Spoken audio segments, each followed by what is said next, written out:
शंभू राजांच्या मृत्यूनंतर महाराणी येसूबाईंनी राजाराम महाराजांना छत्रपती केले.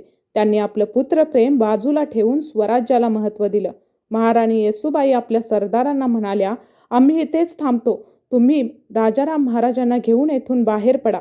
सगळेच जण एकाच ठिकाणी थांबलो तर सगळेच पकडले जाऊ आणि ते कदापिही योग्य नाही.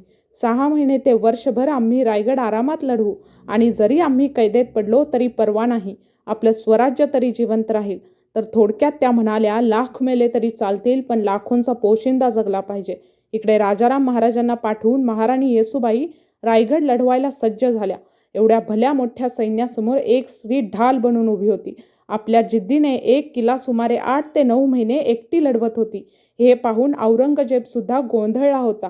पण तरीही शेवटी महाराणी येसूबाई मुघलांच्या कैदेत कशा पडल्या याची संपूर्ण माहिती जाणून घेण्यासाठी खाली दिलेल्या व्हिडिओवर क्लिक करा.